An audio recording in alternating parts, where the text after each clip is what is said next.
Comme le racontait la joueuse canadienne Ellen Callaghan-Candell Saint-Aubin en 1987 dans une entrevue donnée au magazine People, We were supposed to play like men and look like women. Parce que devant chaque grande femme, il y a toujours un homme qui lui fait de l'ombre. Il faut farfouiller, dépoussiérer, chercher pour qu'on puisse se le raconter, notre matrimoine. Parce que même si l'histoire a voulu les oublier, elles ont bel et bien existé. Ces femmes ont une histoire et un nom. Je m'appelle Valérie Deschamps, je suis professionnelle en matrimoine et conteuse. Je vous souhaite la bienvenue dans le balado Team Madame.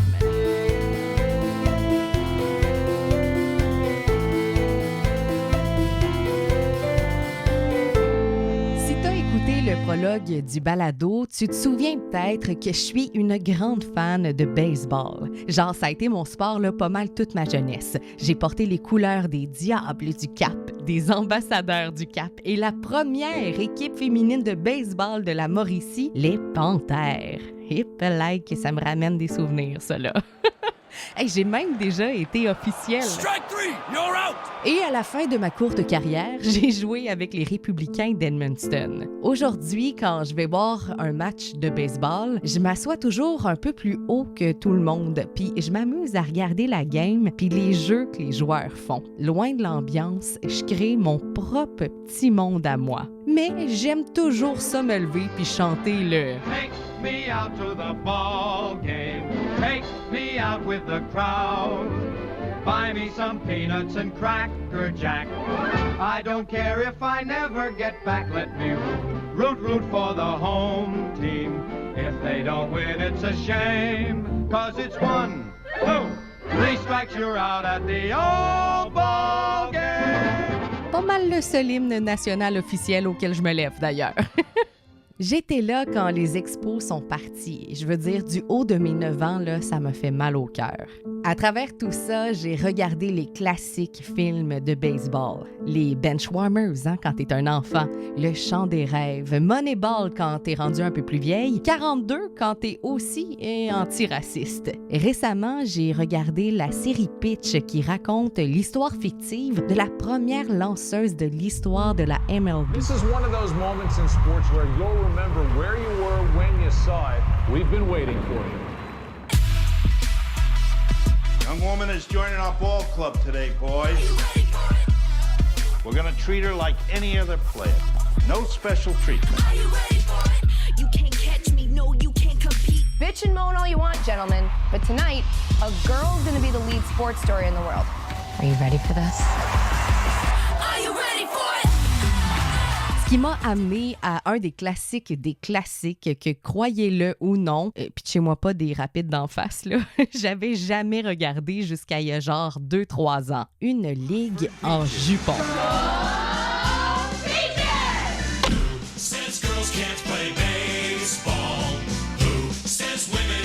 Vous le saviez peut-être ou peut-être pas, là, c'est pas bien grave, mais ce film-là, c'est inspiré d'une histoire vraie. Puis il y a eu des Canadiennes qui ont joué dans la ligue. Oui, madame! C'est l'histoire de la All-American Girls Professional Baseball League et de ces joueuses canadiennes que m'a vous raconté. Place à notre matrimoine avec un coup de circuit féminin. Si t'as jamais regardé une ligue en jupon avec Gina Davis, Madonna puis le dude là, qui parle à son ballon de volleyball dans un autre film, quoi, tu sais très bien de quel comédien je te parle là. Ça en vaut la peine. Ça vaut la peine parce que, comme je te disais, c'est basé sur une histoire vraie. Mais qu'est-ce que c'est ça, la All-American Girls Professional Baseball League? C'est une ligue de baseball composée à 100% de joueuses, ligue qui aura duré 12 saisons. On retourne en 1943. On est drette pendant le deuxième conflit mondial. Les messieurs sont grandement mobilisés dans l'effort de guerre outre-mer, tant aux États-Unis qu'ailleurs. Certains dirigeants d'équipes de la MLB se rendent bien compte que bien des joueurs partent au front. Ils ont peur que le baseball diminue, mais surtout que leur revenu drop, hein? Un classique. Ce qui fait qu'on voit la création de la All-American Girls Professional Softball League. Parce que oui, au début, c'était une ligue de softball. Mais plus le temps avançait, plus on a vu les balles se transformer comme les lancers qui passaient de par en dessous à par-dessus et le mot softball a été remplacé par baseball dès la première saison. 4 équipes formaient la Ligue au début et au plus fort de l'engouement, 8. Chaque team était composé de 15 joueuses qui avaient des contrats d'une valeur variant entre 45 et 85 $ par semaine. Pour te donner une idée, c'était mieux payé que le travail d'un ouvrier d'usine qualifié à l'époque. À ce moment-là, on est encore bien loin de l'émergence des luttes féministes pis tout, là. Les mœurs sont encore bien conservatrices. Tu sais, on n'a pas créé une ligue pour aider à l'émancipation des madames, hein? Non. C'était pour nos poches, comme d'hab, quoi. Fait que non, les messieurs se méritent pas une médaille pour cette création-là. Ce qui fait que chaque équipe avait un chaperon. Ah ben oui, un chaperon qui accompagnait les joueuses un peu partout. Hey, pour de vrai, là, ça devait être tellement gossant. Pendant que les joueuses veulent juste jouer puis montrer leur talent, elles sont soumises à une panoplie de règles complètement ridicules. On les oblige à suivre des cours d'étiquette le soir avec des formations sur le maquillage. Elles n'ont pas le droit de fumer ou de boire en public. Pas le droit de fraterniser avec les hommes sans la présence de leur si précieux chaperon. Elles peuvent pas porter leur uniforme dans les gradins quand elles vont voir un match. Puis porter le pantalon, c'était tout simplement interdit à l'extérieur du terrain. En même temps, je te dirais que sur le terrain aussi, c'était pas mal interdit parce qu'il n'y avait pas de pantalon de baseball pour les joueuses. Non, elles devaient porter une belle tunique aux couleurs pastel qui montre bien les jambes qui seront pleines de bleu puis de graphing parce que, elles jouent au baseball puis se pitchent un peu partout, là. On disait qu'elles devaient être soignées et présentables dans leur apparence et leur tenue vestimentaire, d'avoir l'air propre et saine en apparence, d'être polies et prévenantes dans leur contact quotidien, d'éviter d'être bruyantes, brusques et tapageuses dans leurs paroles et leurs actions, d'être à tous égards des vraies filles dont tous les Américains rêvent. Comme le racontait la joueuse canadienne Helen Callaghan-Candell Saint-Aubin en 1987 dans une entrevue donnée au magazine People. We were supposed to play like men and look like women. Les boss de la Ligue, qui mettent l'accent sur la féminité des joueuses, ont favorisé l'émergence de surnoms sexistes, évidemment, de la part de certains commentateurs qui parlaient de la Lipstick League ou de la Glamour League pour parler de la All-American Girls Professional Baseball League. 12 saisons plus tard, les messieurs sont revenus. On met la clé dans la porte de la Ligue féminine.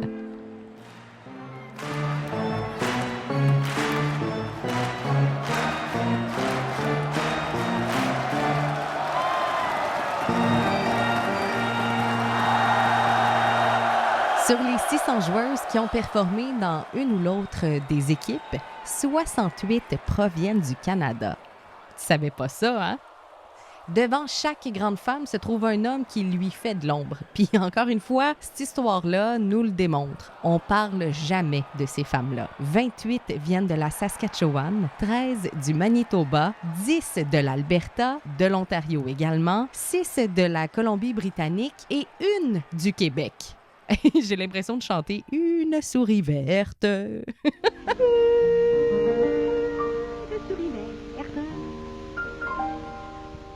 Les femmes sont souvent employées de bureau, enseignantes, sténographes, fermières, femmes au foyer et où elles travaillent aussi dans une des industries de guerre. Évidemment qu'elles sont à majorité non mariées, mais je trouvais ça intéressant parce que certaines s'identifient ouvertement comme lesbiennes. Puis je dis intéressant parce que dans les années 40, c'est pas là que les personnes des communautés LGBTQ+, ont le plus de droits et de reconnaissance, mettons.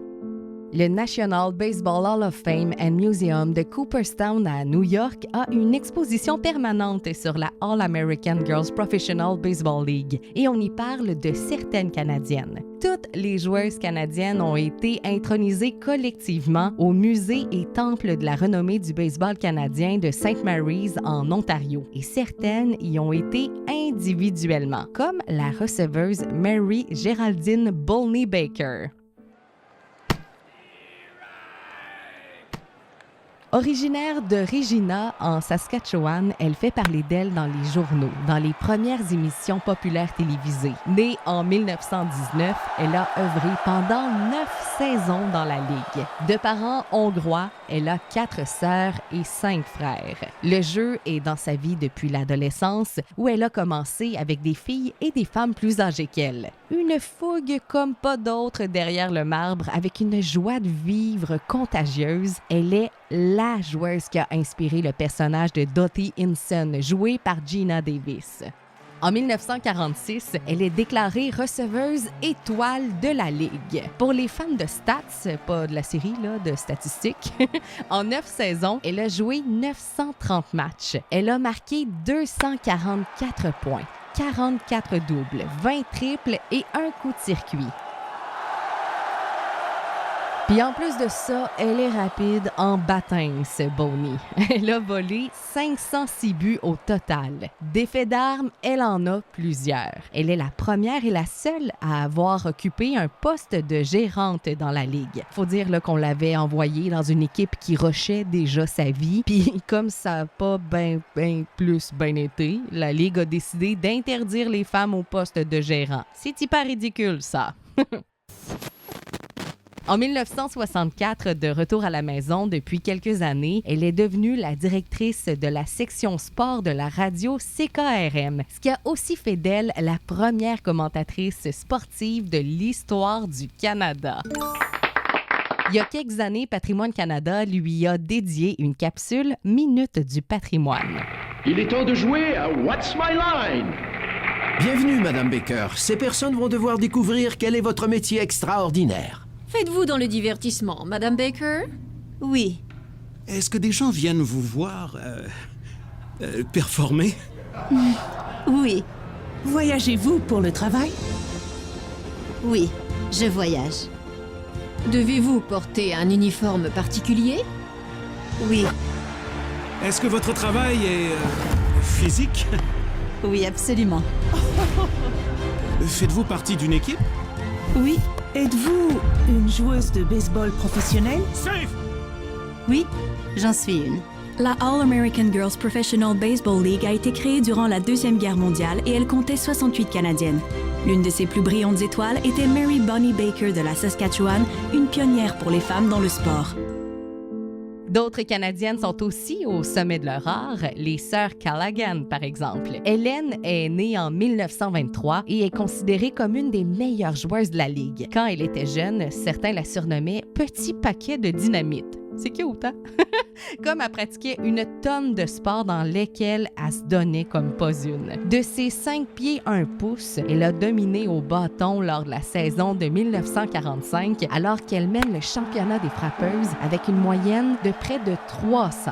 Elle prend sa retraite en 1949 alors que sa sœur Margaret s'est jointe à elle en 1944 et elle la prendra en 1951. Je pourrais aussi vous parler de Helen Nicole Fox, lanceuse de feu provenant de l'Alberta, qui a mené son équipe à la victoire lors de la saison inaugurale de la Ligue. Elle est aussi une des plus grandes lanceuses de l'histoire de la Ligue, avec 313 apparitions sur le monticule, 163 victoires, dont 13 de suite, 1076 strikeouts et a affronté 7537 frappeuses. Elle a fait son entrée dès les débuts de la Ligue et y est restée jusqu'en 1952. Je vous disais un peu plus tôt qu'une seule Québécoise figurait parmi les joueuses provenant du Nord dans la Ligue. Cette joueuse, c'est Alice Janowski. Elle vient de Sherbrooke. Elle a joué dans la Ligue en 1951. J'ai malheureusement pas trouvé grand-chose là, sur elle, outre que c'est aussi une joueuse de bowling assez redoutable, merci, qu'elle a fait aussi partie d'une équipe de hockey puis de softball. C'est pas mal ce que j'ai trouvé en faisant des recherches sur la page ad vitam de BANQ. Genre, son nom est dans un grand nombre de journaux locaux, mais c'est pas mal tout. Si jamais t'as ça stock, écris-moi, je suis plus que preneuse. Puis, ben ça, c'est juste pour nommer quelques-unes des joueuses, hein, parce que je te rappelle, il y en a genre 68. Tu peux trouver la liste sur le site de l'Encyclopédie canadienne. Check les liens dans la description de l'épisode. Vous dire combien j'aurais aimé savoir tout ça quand j'étais jeune, qu'on me raconte leur histoire. Me semble que ça m'aurait peut-être inspiré. Parce que quand j'étais plus jeune, on n'était pas des tonnes, là. Youp like non. Jamais j'aurais eu le talent d'aller plus loin que mes ligues locales, on s'entend. J'avais full de fun avec mes boys, mais j'étais pas la meilleure au bâton. Je pouvais me débrouiller sur le monticule, j'étais le genre à pas lancer vite, mais bien précis, et j'en laissais peu passer dans le diamond. Mais de savoir que tout est possible, on dirait que ça donne un petit coup de pouce puis que t'as envie de rendre hommage aux pionnières, celles qui sont passées avant toi. Aujourd'hui, le baseball féminin est en pleine expansion. Il y a des équipes partout, des joueuses partout. L'équipe du Québec est solide et Team Canada aussi. Des circuits de développement ont vu le jour même en trifluvie. Maudit que c'est hot. Ça me donne toujours des émotions quand je vois des petites cocottes avec leur bâton sur l'épaule puis le casque trop grand pour elles. Je l'ai dit, là, j'ai encore des frissons sur le bras. Parce que dans le fond, le baseball féminin, c'est aussi hot que n'importe quel grand chelem.